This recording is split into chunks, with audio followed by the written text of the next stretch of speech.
दोस्तों आज हम समझने वाले हैं कि एंटीबायोटिक जो है वो किस तरीके से वर्क करती है हमारे बॉडी में। ठीक है, जब हमें कोई रोग वगैरह या इन्फेक्शन वगैरह या कुछ भी हमें प्रॉब्लम होती है तो किस तरीके से जो डॉक्टर हैं वो हमें एंटीबायोटिक देते हैं खाने के लिए, ताकि जो हमारे अंदर बैक्टीरिया वगैरह है वो किल हो जाएं, जल्दी से उनकी जो संख्या है वो कम हो जाए धीरे धीरे। तो सबसे पहले समझते हैं कि किस तरीके से एंटीबायोटिक बैक्टीरिया को किल करती है। जो बैक्टीरिया है उनकी सेल वॉल क्या होती है, सेल वॉल उनकी टूट जाती है या फट जाती है, जिसकी वजह से जो उसके अंदर का ऑस्मोटिक प्रेशर होता है बैक्टीरिया के अंदर का वो बढ़ जाता है और इसीलिए वो फट जाती है। ओके, नेक्स्ट है कुछ बैक्टीरिया ऐसे होते हैं कि एंटीबायोटिक उनके अंदर जो प्रोटीन बनता हो, जो बन रहा होता है उसको प्रोटीन बनना ही मतलब प्रोटीन बनने का जो प्रोसेस है उसको तोड़ देता है, जिसकी वजह से बैक्टीरिया किल हो जाते हैं या मर जाते हैं। कुछ एंटीबायोटिक ऐसी होती हैं कि वो बैक्टीरिया की डीएनए के जो रेप्लिकेशन होता है, जो उनकी तादाद जो बढ़ती जाती है, जो उनकी क्वांटिटी जो होती है वो धीरे धीरे इंक्रीज होती है, तो उसको वो रोक देते हैं। ठीक है, अगर बैक्टीरिया की जो मात्रा है वो सीमित कर दे, मतलब सीमित हो जाती है अपने आप में, यानी आगे नहीं बढ़ती एंटीबायोटिक लेने के बाद।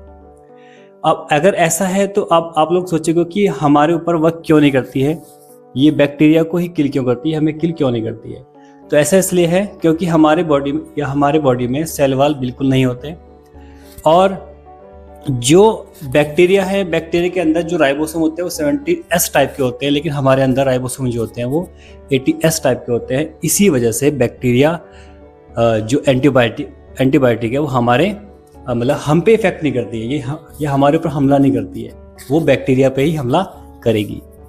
ओके, अब एक ये भी है कि वायरस पे क्यों जो वायरस होते हैं वो उन पे वर्क क्यों नहीं करती है, क्योंकि उनमें वायरस में क्या होता है कि उनमें सेल वॉल नहीं होती है, उनमें कोई राइबोसोम नहीं होता है और उनका कुछ सेल्फ मेटाबॉलिज्म नहीं होता है किनमें, वायरस का। तो इसीलिए जो एंटीबायोटिक होती है वो वायरस पे असर नहीं करती है, तभी तो जो सर्दी जुकाम होता है इन पे एंटीबायोटिक लेने के बाद भी कोई फर्क नहीं पड़ता। जो फ्लू वगैरह होता है ना, सर्दी जुकाम फ्लू वगैरह जो होता है कोविड-19 में उस टाइप से देखा होगा आपने, तो उस समय एंटीबायोटिक हमारे बॉडी पे वर्क नहीं करती है। ओके, वायरस पे असर नहीं करती है। तो कुछ इंपॉर्टेंट है जैसे सिप्रोफ्लोक्सासिन और टेट्रासाइक्लिन, पेनिसिलिन, एमॉक्सीसाइक्लिन, सिफिक्सिमाइन मोस्टली छोटे बच्चों को भी दी जाती है और ये बड़े लोगों को भी दी जाती है। टाइफाइड में ये बहुत इफेक्टिव होती है। ठीक है, अगर शॉर्ट अच्छा लगा होगा तो शेयर कर देना सभी दोस्तों में। राधे राधे।